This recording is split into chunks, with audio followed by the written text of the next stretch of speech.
Hello and welcome to Alfons Zeileis. My name is Johanna Nagelsbach. I am the grandniece of the famous artist Alfons Zeileis. Today we will talk about art. What is art? Is art what you find in museums? And has it always been art what you find there? Or has it changed during the last century? And what has the German Emperor and Alfons Zeileis to do with all this? You will learn about this in this video.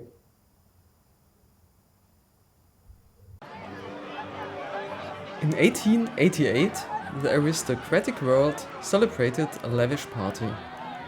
Emperor William I invited international nobility to Berlin for his 90th birthday. In front of the old palace on the street Unter den Linden in Berlin, there were torchlight processions of students, which are shown in this picture. This picture is a very good example of the function of art at that time. In feudal times, there were exactly two customers for art: the nobility and the church. What they wanted was painted and paid for by them. Accordingly, there was a hierarchy of genre of painting. First, history painting. Second, portrait.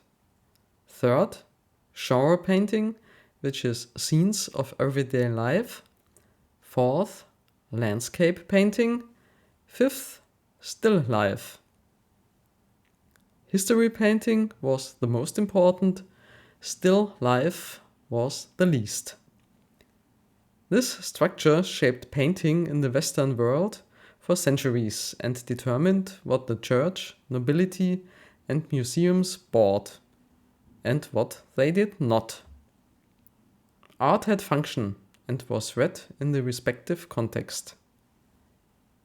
This picture of the student torchlight processions clearly takes place in the street Unter den Linden in Berlin, in front of the old palace. This is where Emperor William I spent the winter. The monument to Frederick the Great in the foreground on the left is striking, and William I saw himself as part of his continuity. With the democracy movement since the end of the 18th century and industrialization, a middle class emerged in Europe for the first time.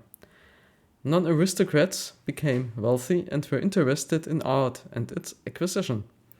This made it possible to break down the old hierarchies in art.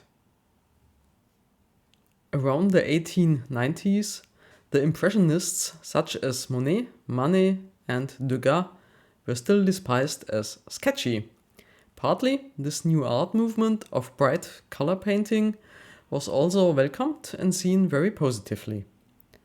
The changes, if not the revolution in art, are particularly visible in the actions of the emperor. 1888 is known as the year of the three emperors. William I dies at the ripe old age of 90. He is succeeded by Frederick III, who is already so seriously ill with throat cancer when he takes office that he can no longer speak and dies after only 99 days. Frederick III was succeeded by William II, who was very fond of art and was a frequent visitor to the Nationalgalerie. He particularly appreciated painters like Adolf von Menzel.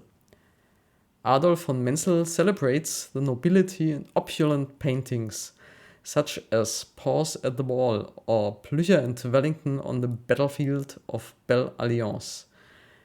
And he was also an advisor to William II on art matters. I'll put a few links to his paintings below the video. Karl and Felicia Bernstein were art collectors and passionate about Impressionist art. Here you can see a picture of their music room in which paintings hung on the walls. It is reported of Adolf von Menzel that, on a visit to Karl and Felicia Bernstein around 1882, faced with 10 paintings by Edouard Manet, Claude Monet and other Impressionists purchased by the Bernstein couple in Paris in 1882, he exclaimed, "Did you really give money for that filth?" A traditional history painter assesses much more modern artists and advises the emperor. What is one to expect? The paintings by Adolf von Menzel make it clear that this art has a function. It places the reigning Emperor William II in the direct succession of Frederick the Great and thus legitimizes and exalts him. The pictures establish context and interpret and advertise the present. We will encounter the context of art more often.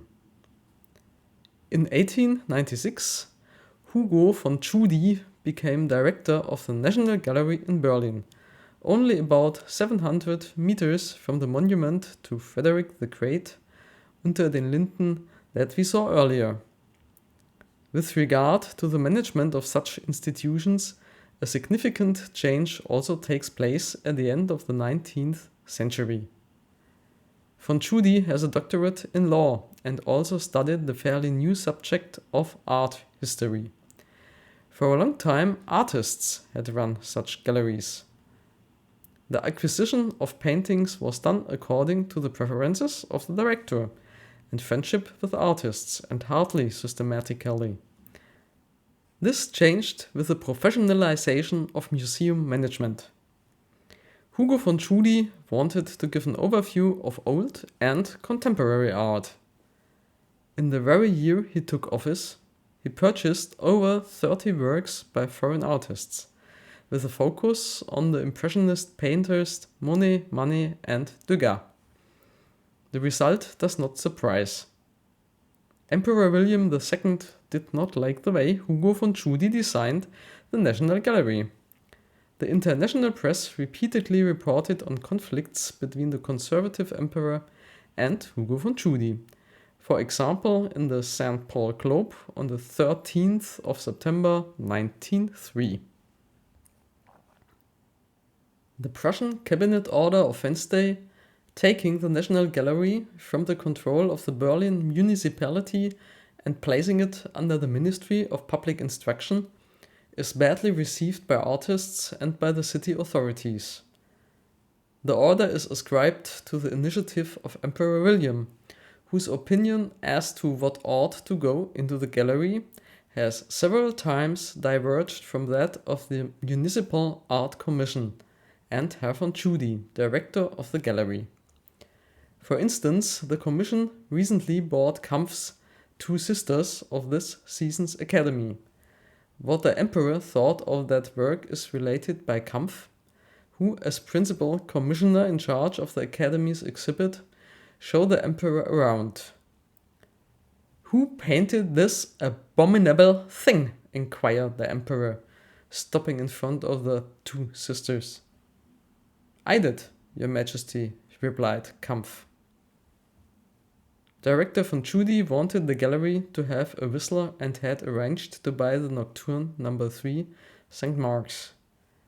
But the city commission in this case refused to support Herr von Tschudi because it was said the emperor suggested that the picture was not needed. So far the article.